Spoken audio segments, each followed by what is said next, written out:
کیا مرغی اپنے اوپر حرام کر لیں؟ میں نے تو نہیں کہا حرام کر لیں، کیونکہ جو چیز نبی صلی اللہ علیہ وسلم نے حرام نہیں کی اس کو حرام تو نہیں کیا جا سکتا، لیکن تحقیق ضروری ہے کہ آپ جو مرغی کھا رہے ہیں اس کی فیڈ کہاں سے آ رہی، اس کو کیا کھلایا جا رہا ہے، آپ کہاں سے خرید رہے ہیں، پہلا سٹیپ ان سے معلوم کریں ہول سیلر کون ہے، ان کے کس جگہ سے آتی ہیں، نہیں پتا تو پتا کروا لیں، وہاں چلے جائیں، تحقیق کریں، اور جہاں صحیح کام ہو رہا ہے، صحیح غذا کھلائی جا رہی ہے، اس جگہ کو دوسروں کو بھی بتا دیں. مسئلہ یہ ہے کہ ہم جن چیزوں کے عادی ہو چکے ہیں نا، ہم کنٹرول نہیں کر پا رہے. اگر میں آپ کو بتاؤں کہ میں نے پورے 1 مہینے سے ایک نوالا بھی روٹی نہیں کھائی تو مانیں گے آپ؟ زندہ ہوں نا، بیٹھی ہوں آپ کے سامنے. ایسا نہیں کہ مجھے کوئی اس قسم کی ڈیزیز ہے جس میں روٹی بنا ہے، لیکن جب میں کھاتی ہوں تو مجھے تھوڑی ایسیڈیٹی سی فیل ہوتی ہے، تو اس کے بغیر میں بہت کمفرٹیبل ہوں، مجھے کوئی تکلیف نہیں ہے، نہیں کھائی. جب آلٹرنیٹ موجود ہیں تو ضروری ہے. شروع میں 1-2 دن تکلیف ہوئی، لیکن اس کے بعد اب طلب بھی نہیں رہتی، کچھ بھی نہیں ہوتا. اگر ہم کھانا کنٹرول کر لیں تو آپ یقین مانیں کہ ہم باقی ساری خواہشات پہ کنٹرول کر سکتے ہیں. یہ ایک ایسی چیز ہے کہ جہاں سے شیطان داخل ہوتا ہے. لہذا اس بات کا تحقیق کر لیجئے کہ جہاں سے آپ چکن لیتے ہیں وہ چکن کہاں تیار ہوتا ہے.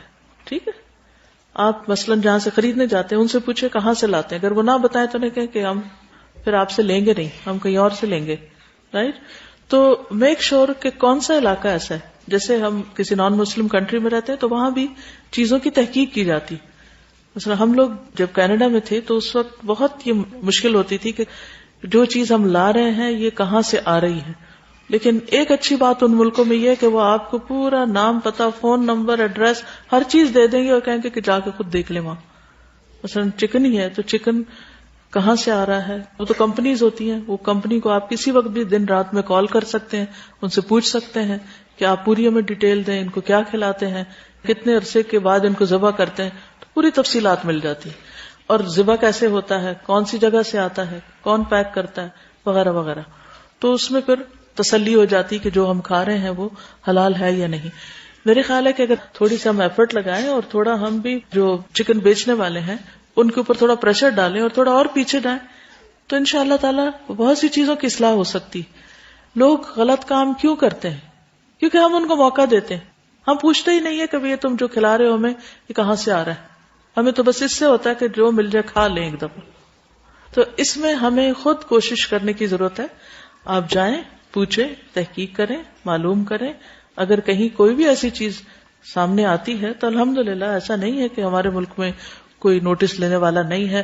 اصل میں جو منفی قسم کی گفتگو ہم دن رات کرتے رہتے ہیں اپنے لیڈرز کے بارے میں یا اپنے عوام کے بارے میں، اس کی وجہ سے پھر ہمارے اندر ایک ایسی مایوسی ہوتی ہے کہ یہاں تو اصلاح ہو نہیں سکتی اور بس ہر چیز ہی غلط ہے. ایسا نہیں ہے، اصلاح کرنے والے بھی ہیں اور نوٹس لینے والے بھی ہیں.